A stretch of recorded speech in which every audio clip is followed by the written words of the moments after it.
Flying kiss ka daw kay Ate Love. Flying kiss ka. Yeah!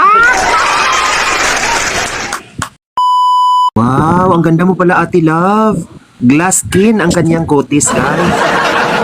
Wow, bakit mo naman nilagyan ng mantika yan ate ang iyong mukha?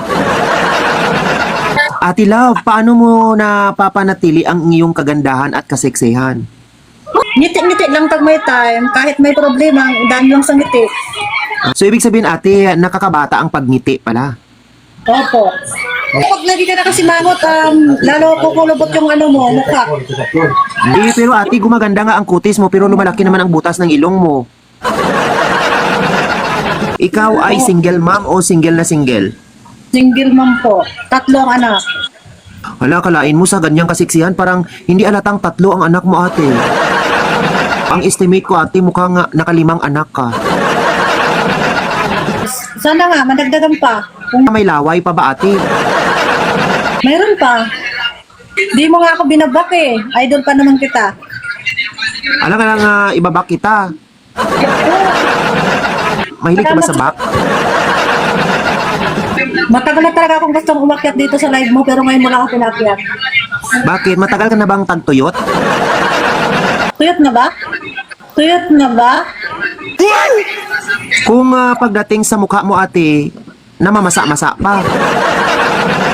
Pero kung pagdating sa banga-banga na mo, parang hindi ko sigurado. Bakit parang namaga yung ilong mo ate? Kailan ka kinasal sa dati mong kinakasama ate? 98. 1998? Paano po yan ate? Kasal ka naman pala. Wala tayong mahanap na forever ate kung kasal pa. Ilang taong ka na bang hiwalay sa dati mong kinakasama? 710. So magpapasurvey muna tayo ate dito. So guys, sa 664 nating nanonood dyan. So payag ba kayo na si Ate Love 17 years ng bakante ang kanyang banga-banga? So papayag ba kayo na bigyan natin siya ng isang pagkakataon na makahanap ang kanyang forever? Type yes dyan guys sa baba sa comment section. Paabutin natin ng 100 yes yan. Marami talaga ate ang gustong pumayag. 37, 43 na oh. Siyempre ate, mamula-mula ang iyong pisngi ate oh. Meron pa naman tayong kasabihan na pag mamula-mula ang iyong pisngi ay mamula-mula din ang iyong banga-banga.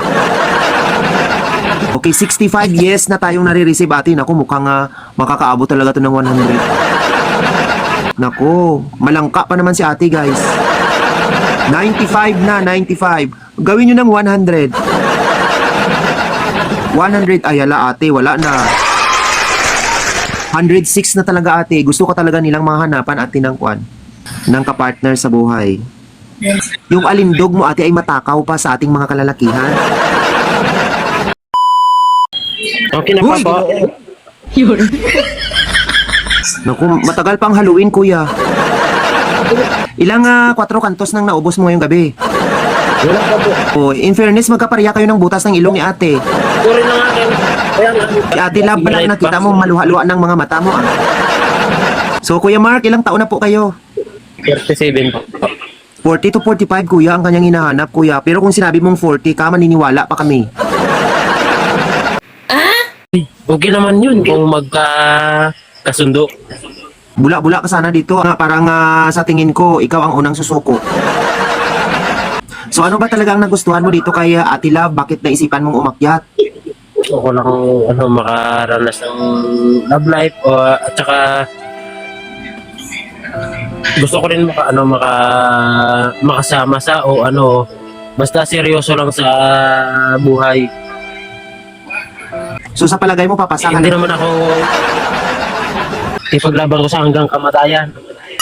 Sana all. Ito, promise. Naniniwala ka ba na kaya kang sagutin ni Ate Love? Siyempre. Sa lahat ng mga nagtatangka dito na umakyat, ikaw ang pinakagwapo? Totoo. Wow, ikaw ang pinaka? The best. Kasi wala ako, nagwapo ako sa paningin niya. Wow, very good. Kuya, kung naniniwala ka na gwapo ka, palagay ko ayoko nang maging gwapo. Kung ang batayan ng pagiging gwapo ay ang mukha mo, naku ako ng pinakapangit. Kaya ako nang maging gwapo. Ate Love, bakit parang nagdadabog ka dyan? Ano? Naniniwala ka ba ate na gwapo si kuya? Oh, hello.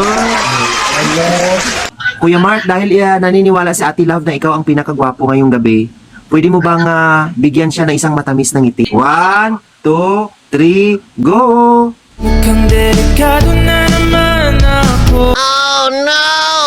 Naku, kuya, may malunggay pang ngipin mo. Siguro, tinulang manok yung ulam niyo, no? Sigurado. Ano bang nakita mo kay Ate Love? Maganda siya, tapos mabait siya. Tapos Malangka. ganda-ganda na yung may love. Hello, my love daw. Yun ang pangtawag mo kay Kwan, Ate Love. Siyempre. Love. Dito na ako, love. Nakaligo na ako, love. So, may possibility ba na ma-inlove ka sa mas matured sa'yo? Oo, siguro. Ay, wow! We have a perfect match now. Oy, di ba, Kuya Mark? Ikaw ay isang matured na, di ba? So, you are 37 years old, pero matured na matured. So, ibig sabihin, ikaw ang pinili ni Ate Love. Talaga, love? Flying kiss ka daw kay Ate Love. Flying kiss ka. Yeah! Yun, bago tayo magwakas, ano ang may papangako mo kay Ate Love? Love, pinapangako ko, mamahalin kita ng lubos hanggang kamatayan.